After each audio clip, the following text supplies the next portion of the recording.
Lectura comentada de la Biblia.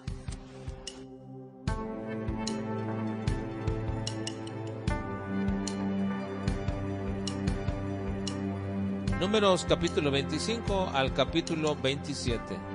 Ahorcados, el celo de Finés, una generación muerta, hijas de Zelofejad, término del ministerio de Moisés, Josué.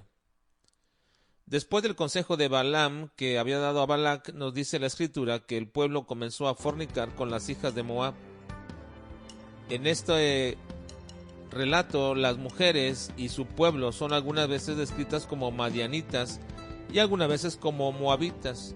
Y esto es porque los madianitas eran un grupo nómada y en ese tiempo estaban en grande número entre los moabitas. Estas mujeres, y como ya era costumbre también con el pueblo de Israel, los incitaron a adorar a otros dioses. Y el furor de Dios se encendió contra el pueblo de Israel. El mandato de ahorcar a los príncipes no es que esta es la forma con la que Dios es aplacado en su ira.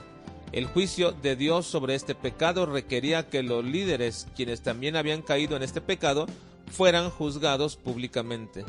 Dios ordenó que los ofensores fueran juzgados abiertamente. Y este no era un pecado para mantenerse escondido. Los pecados abiertos deben ser tratados abiertamente.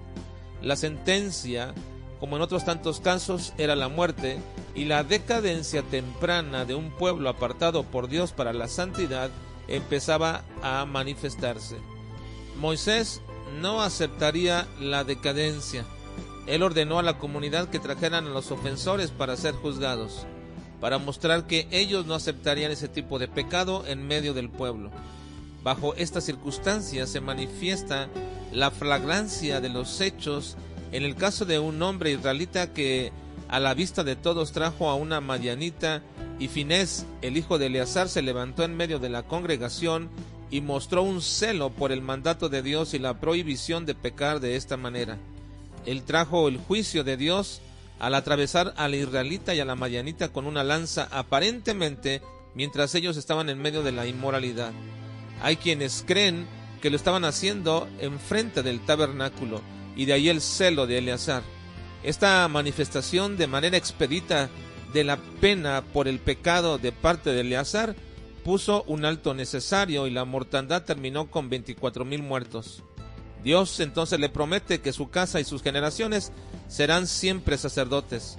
Se nos da el recuento también de todos aquellos que están a punto de entrar a la tierra prometida después de 40 años, y se aclara perfectamente que ninguno de los contados de 20 años arriba, en la primera ocasión cuando salieron de Egipto, que hizo Moisés por mandato de Dios, están ahora vivos.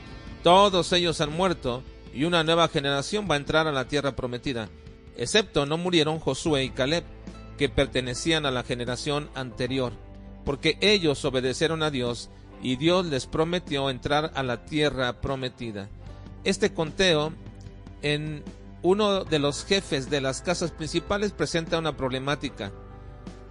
Zelofejad solamente tiene hijas, él no tuvo hijos, y entonces estas hijas le piden a Moisés que también a ellas se les den la heredad de sus padres, puesto que él no tiene hijos y él no murió en la desobediencia e infidelidad de los anteriores, sino que murió en su propio pecado, como dicen sus hijas.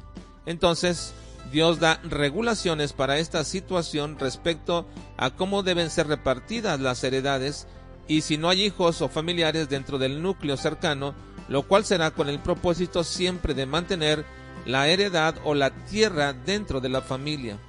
El Señor también le anuncia a Moisés que él va a morir y que él no va a entrar a la tierra prometida por causa de su pecado, y añade un comentario más acerca de su pecado, que fue precisamente el hecho de que Dios lo consideró una rebeldía, el que no le hablaran sino que golpearan la roca.